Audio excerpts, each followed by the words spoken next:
Shalom à tous et bienvenue dans cette nouvelle vidéo de Maos France pour un nouveau mot hébreu de la semaine. Et en fait, cette fois-ci, ce n'est pas un mot hébreu, mais deux. Ce sont les mots roé, qui veut dire berger, et le mot sachir, qui signifie mercenaire. Nous savons que Yeshua, dans le chapitre 10 de l'évangile de Jean, dit de lui-même qu'il est le bon berger et qu'il n'est pas un mercenaire. Alors avant toute chose, il faut enlever le côté péjoratif et négatif du mot mercenaire. Par rapport à ce passage et par rapport à beaucoup d'enseignements autour de ce passage, on voit toujours le fait d'être mercenaire comme quelque chose d'extrêmement négatif, ce qui n'est pas le cas en hébreu. Un sahir est simplement celui qui reçoit un salaire, celui qui est payé, celui qu'on loue pour rendre un service et on lui donne un salaire en échange. En fait, tout simplement, en français, on pourrait dire un employé. Il n'y a absolument rien de négatif à être un employé. Et c'est pour ça que Yeshua fait ce distinguo. Il dit que lorsque le danger arrive, le vrai berger se met entre le danger et le troupeau pour protéger le troupeau, alors que l'employé, lui, s'enfuit en courant. Pourquoi ? Ça s'explique très facilement, et les gens de son époque le comprennent. Le berger, lui, tire sa subsistance et tire tout son salaire, son existence, sa manière de vivre de son troupeau. Si le troupeau meurt, le berger n'a plus de lait, plus de laine, plus de viande, et il ne peut plus vivre ni du troupeau directement, ni de la vente du produit du troupeau. Il perd tout ce qu'il a et tout ce qu'il est. L'employé, lui, quand le danger vient, il ne regarde qu'au salaire qu'il reçoit. Autrement dit, son salaire n'est pas directement lié au troupeau qu'il garde. Il pourrait garder n'importe quel troupeau et obtenir le même salaire. Donc si le troupeau meurt, il peut très bien être employé ailleurs pour le même salaire et recommencer sa vie.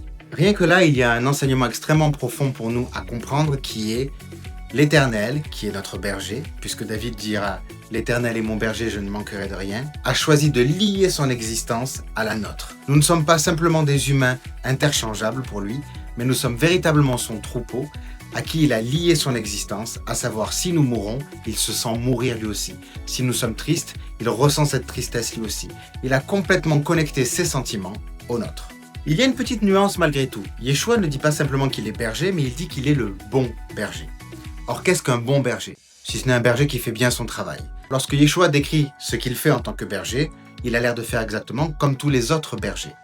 Mais il y a donc une nuance sur laquelle il veut que l'on s'arrête. Comme je vous ai expliqué, être employé, sahir, mercenaire, n'est pas négatif. Et peut-être qu'être bon berger, c'est finalement un fin équilibre entre ce savoir berger, mais savoir qu'on garde le troupeau de quelqu'un d'autre. Et c'est la même chose pour Yeshua. Dans Jean chapitre 17, Yeshua dit, en parlant de nous, « Je prie pour ceux que tu m'as donnés », et il s'adresse au Père à ce moment-là. Il sait donc que les brebis appartiennent au Père initialement. Il rajoute simplement « Et tout ce qui est à toi, Père, est également à moi. Et tout ce qui est à moi est également à toi. » Et c'est dans cette fine nuance que réside véritablement le commandement qu'il nous a donné, qui est de nous aimer les uns les autres.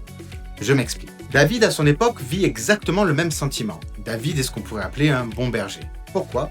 Parce qu'il est rejeté de sa famille, ce n'est pas écrit noir sur blanc, mais on le comprend lors de la visite du prophète Samuel chez le père de David, Isaïe. Lorsque le prophète Samuel lui demande de montrer ses fils, Isaïe montre tous ses fils, sauf David.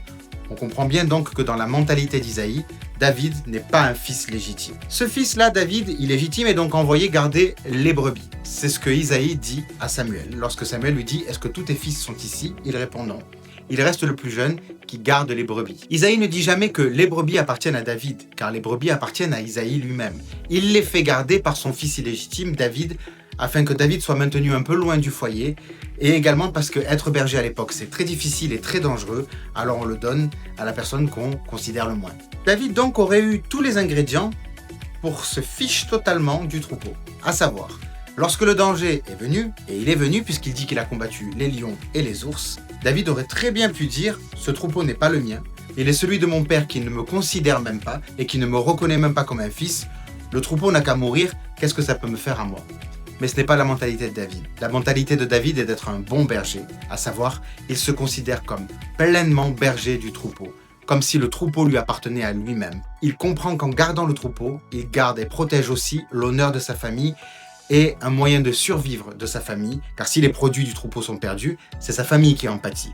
Aussi David choisit de ne pas regarder à sa propre condition et à l'injustice qu'il est en train de vivre, mais à l'honneur qu'il défend. Il est donc tout bonnement naturel que lorsque Goliath se lève pour attaquer Israël, David se lève dans la même mentalité de bon berger en disant « Je protégerai l'honneur d'Israël et je protégerai l'honneur de l'Éternel ». Parce que c'est comme ça qu'il vit, c'est comme ça qu'il a choisi de vivre, envers et contre tout, même dans l'injustice. C'est un petit peu comme ça que Yeshua parle à Pierre quand il lui dit 3 fois « M'aimes-tu » et que lorsque Pierre a fini de répondre, il lui dit alors paie mes brebis. Yeshua nous appelle à nous aimer les uns les autres comme lui-même nous a aimés, c'est-à-dire comme un bon berger. Le conseil est donc pour chacun d'entre nous de nous considérer berger de notre prochain, de nous considérer berger de ceux qui nous entourent, afin de les protéger, les nourrir, les guérir, etc., etc. Tout en gardant toujours en tête que nous ne sommes que des employés et que toute brebis appartient au Père avant tout et à son Messie.